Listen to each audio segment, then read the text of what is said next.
PDF Butter is customer, user, admin, and developer focused. Design engaging and deal-winning documents in MS Word. Integrate these directly from Lightning UI. Automate with your favorite Salesforce.com tools like Process Builder and Flow. Go beyond and extend with Apex.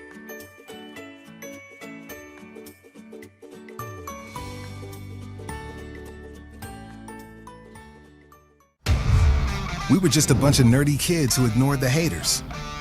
We took their ridicule and we built on it. And when some of us gave up, well, we built on that too. Built resilience, built on a mission to make things a little better every day until the users came. Then the haters were VCs who scoffed at our audacity. This just isn't the way things are done. But we kept building. Users turned into teams, turned into companies, running their entire businesses on our apps. Then the software giants came after us. We weren't proven, we weren't fully featured, our radical cloud model wasn't secure. But we built on. And today, as companies adopt the cloud to move faster, teams are finding themselves slowed down by each other's efforts. The skeptics are claiming we'll never develop innovation at scale. But now, DevOps have come to the cloud, ushering in a new era of transformation. Companies can release on demand across hundreds of environments, innovating faster with fewer conflicts and fewer disruptions. There will always be challenges. There will always be naysayers. And we'll build on.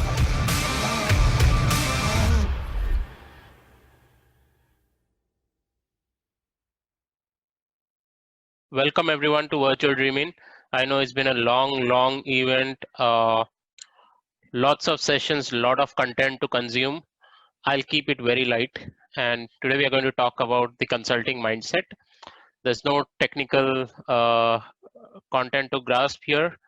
There's no demo involved. So just sit back, relax, and just think about what you do on your day-to-day basis. What are the pointers that totally relates to you in your day-to-day world, right? And let's see what we have here.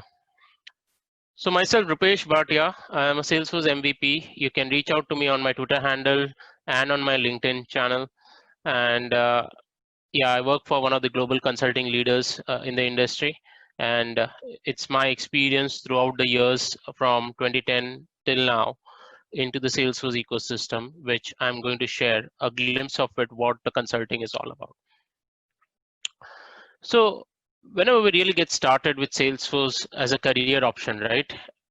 We recommend everyone to start off with Trailheads, and with Trailers back themselves with Salesforce certifications so that you have a good chance of entering into the Salesforce system, ecosystem, right?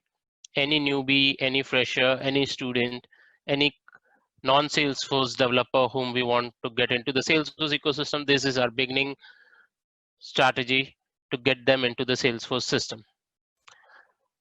Once they have acquired basic amount of knowledge, that's when we give them the live project experience. The real question begins once you have 2 years or 3 years of experience. That's when a technical mind starts doubting about which way should I proceed forward in my career. Whether I should go directly for the architect, and of late I've seen people with 1 year experience, 2 year experience, cracking all the designer certs and are up there claiming their spot for the review board, right? That's what the technical mind always thinks. Can I become an architect in a short span of time? And if you're on the functional track, you are more likely looking for a business analyst role, or how can I grow functionally? But if you're working in an offshore model, where you're not interacting with customers on a day-to-day basis, that's where getting a functional role in a company or in a firm that's more challenging. So we are going to look at 3 aspects of being a consultant. One is, okay, what is the real problem within the industry? Why the industry thinks that there should be more consultants, and how you can become a better consultant by adopting this consulting mindset. So let's look at the Salesforce journey and decode it a bit, right? All the people who are beginning with Trailhead or as admins, They all look forward to become better consultants in future in their career trajectory. And all those people who are in developer role or doing technical solutioning, right? They all aim to become architects, right? But if you really look at, and if you've heard all the CTA sessions throughout this event, everybody has focused on some of the key attributes which are necessary to become a certified technical architect, or to become a good architect, or to become a good consultant. And that is what I'm going to focus on. And that is what I define it as a consulting mindset. And let's look into it, what exactly it means. We often get confused within our career when we deal with so many different titles that are thrown at to us. I've seen many companies giving the title as consultants, but do you really end up working as a consultant? At the end of the day, we are just sitting remotely without interacting with the customer, without knowing the overall business process. We are executing development tasks, or we are doing configurations, or we are thinking about a solution without really understanding the overall business context, or we are ending up doing project management related activities, right? So what we do on the project is very different than the titles that we normally get on at the different career levels, right? So focus should be on what we exactly get to do and what is our role on projects, rather than what is the fancy title that I'm getting entitled to, what is my next level of promotion. If you're doing the right things on your project, your career is automatically going to grow and you will be on the right trajectory. So don't focus on the titles, focus on the roles that you're given on the project, and be very honest and transparent with yourself on what kind of role you want to play in a project, what kind of role you aspire to be in, right? And whether you are on the right path or not. Let's be very honest, we are a technically inclined community. There are very less people who are out there in the functional world who get a chance to go out there and communicate directly with the business stakeholders, whether it's IT or business or the end users. The functional group is very less, and it's predominantly more in countries like US, Europe. But wherever there is an offshore development center or a delivery center, there you'll find majority of them in the development roles as developers or as admins who are primarily doing configuration. Why do we really need consultants and what is so special about them, right? So let's look at from different perspectives over here. What as an individual you need if you want to grow in your career? Obviously you need something very challenging in your role where you get satisfied as a developer that you're resolving a problem, right? You need on-site opportunities where you can get to see some of the best iconic places in the world, where you can get to earn in foreign currencies, where you can get more exposure by being in front of client-facing roles, where you can get valued for your skills. This is what an individual aspires for. This is what they really want. What do partners, system integrators want from their employees? They want someone who can take ownership, who can deliver stuff with responsibility, who can handle client effectively without a project manager getting involved. If I can get one of my team member who can handle the client coordination on its own, I will always give the opportunity to that person, right?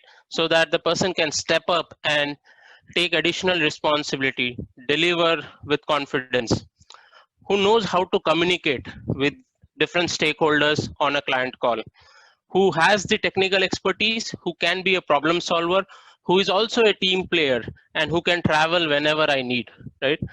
This is what, I mean, the wish list continues for a partner, what they expect from their developers or admins. But the fact is, do we really understand all of this, or are we too busy just looking at our day-to-day task on coding or configuration, or just doing whatever has been assigned to you?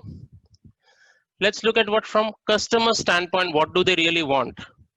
They want someone who can be very honest, who can give them options in terms of technical solutions, who can suggest them what is the best practice to get to involve, and who can give them a viewpoint from the business side of things as well, who just does not talk technical, but who can understand the business problems and suggest what is the best possible option out there, right? Who can map my business pain points to the technical world, how Salesforce would resolve that particular problem for me, who can provide alternatives to all of these problems, who can perform quick POCs whenever I have some requirements, who can do a quick feasibility check and confirm back to me, yes, this is the right way to go ahead, and who can be a trusted technical advisor. When I say trusted technical advisor, the word trusted comes with experience, and with when you build a relationship over a long period of time with any customer, right? That's when the trust gets built, and that trust will only be built if you are being brutally honest, if you are giving the right solutions, if you are asking the right questions. And when I say brutally honest, be honest if a solution is not going to work for your client and not going to give a business value add for their end users, right? Learn the art of saying no as well. They would always appreciate if you are saying no with data points, with facts stated out clearly. Why are you saying no? What is the business value add that they are not going to get? Why a solution A versus solution B is going to be better? And what are the related justification points? So everybody has a lot of expectations from an individual standpoint, from a partner standpoint, and from a customer standpoint, right? So how do I get there? How do I fulfill all of these expectations? Is by adopting this consulting mindset. I need 4 qualities basically in a consultant. First, someone who can understand the business world. When I say business world, they can relate to the terms which the business is talking and translate it into a technical language. When someone says organizations, organizations can be mapped into accounts. They will not know in Salesforce what is the terminology used, what do accounts represent, right? So someone who can relate a business terminology into a technical world and vice versa as well, who can talk to your technical team and relate it to the business world as well, right? Understand the depth and the breadth of the Salesforce ecosystem. Without knowledge, you cannot confidently talk to any of your customer, whether it is a small requirement or whether it's a complex end-to-end business process. Without the right knowledge, you will never be able to confidently talk through. Be technically competent, right? When I say technically competent, not just about the certifications, but also gain experience, gain the maturity of talking through business problems, applying it to a real world scenario, and see how Salesforce as a platform can help resolve that. Recommend your solutions and articulate it. Now, articulation is something which I've observed over the years that many people lack. Is a developer might be a good in coding and have many options in terms of solutions in their mind, but they always have that hesitancy to come out and speak about their solutions which they have in their mind. Often we have seen technical architects, solution architects overpowering their views, their ideas to the development team or to someone who's doing click and config.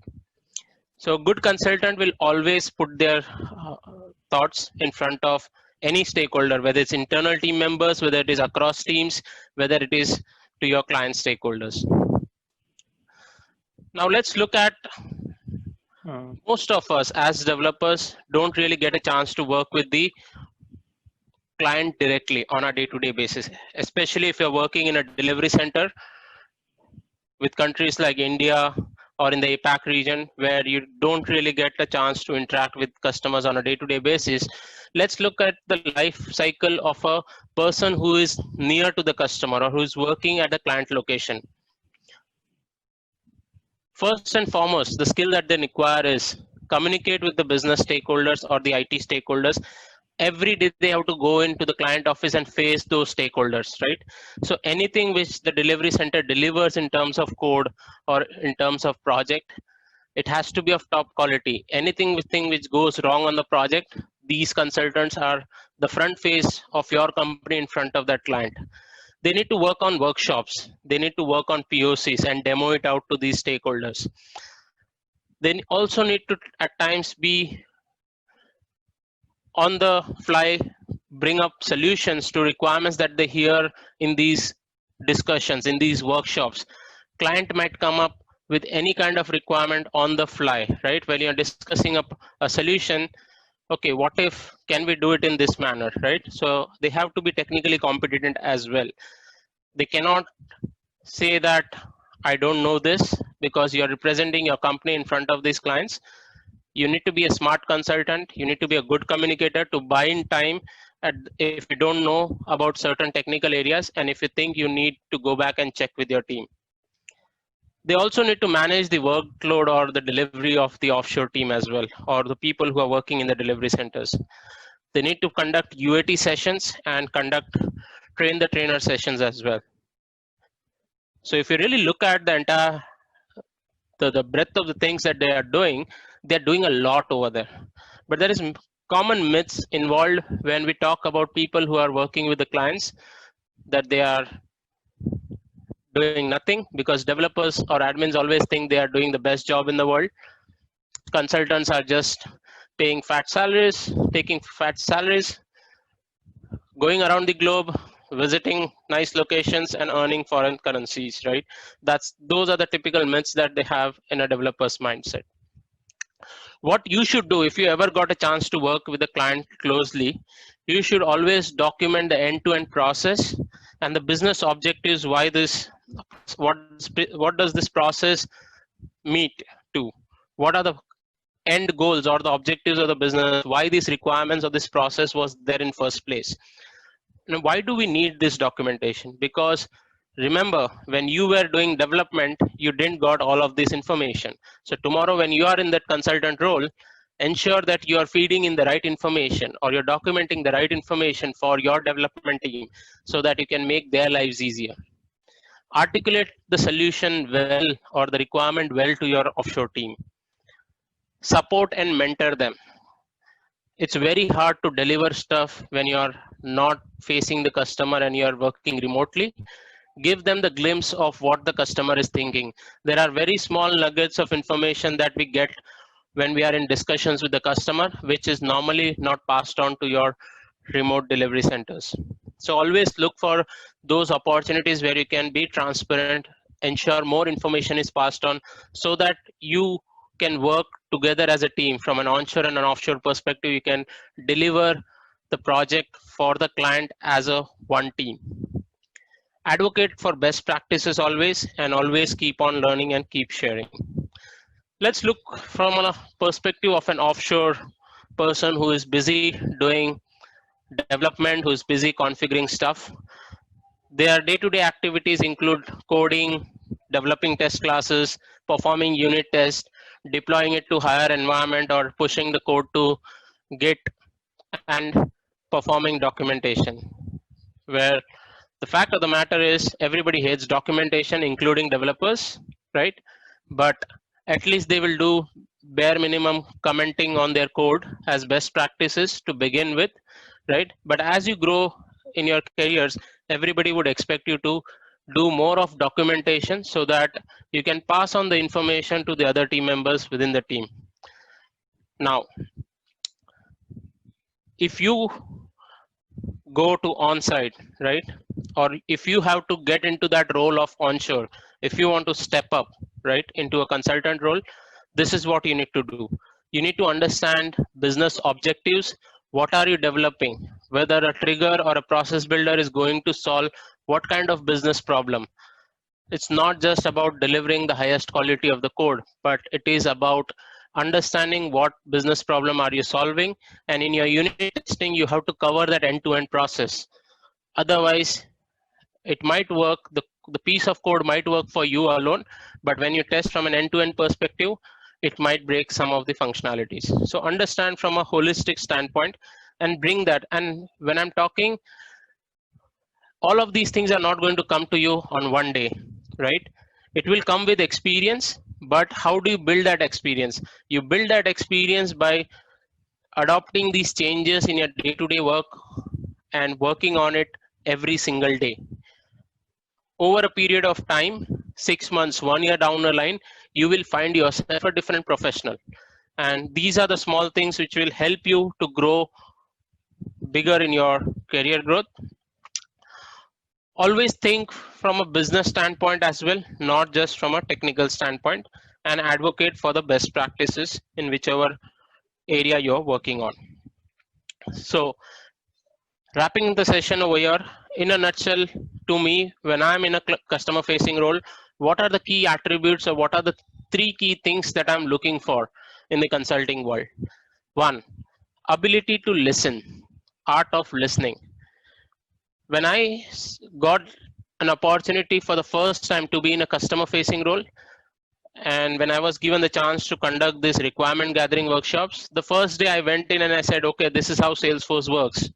Without really thinking or without really listening to the overall business problems or overall business process, I immediately started thinking in my mind as a technical person that I can do this with accounts, I can do this with leads, I can do this with case module, and this is how I can resolve the problem quickly. We tend to jump to solutions being a technical person, and it's absolutely normal. If you're doing that, you are a normal developer or you're a normal technical person. No harms in that. But if you want to get into this consulting world, right, you need to develop this habit of listening it out completely end to end. Let the stakeholder talk through their problems. Let them explain what kind of business process they are talking about. You never know, one process might be dependent on the other, right? So unless getting the complete 360-degree view of a business requirement, do not jump to technical solutions. That's number 1. Second, are we asking the right questions in our client conversations? What happens typically is when an onshore person delegates a task for you to deliver, we just go bang in and open the dev console or open the VS Code and start coding. This is the solution, this is how you need to deliver, right? We just follow the instructions, but do we ever think about the business problem? Do we have the habit of asking questions? Why are we developing this? For whom are we developing this? If I'm developing a Lightning Web component, where is it going to get used? On which devices it is going to be used? Who are my end users? Are they tech savvy or not?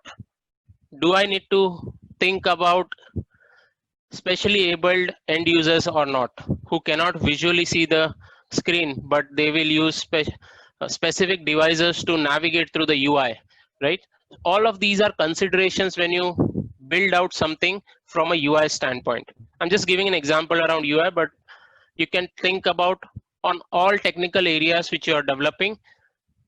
Are you asking the right questions to get more clarifications or more in-deep understanding around that business problem? And at the end of the day, are you expressing yourself?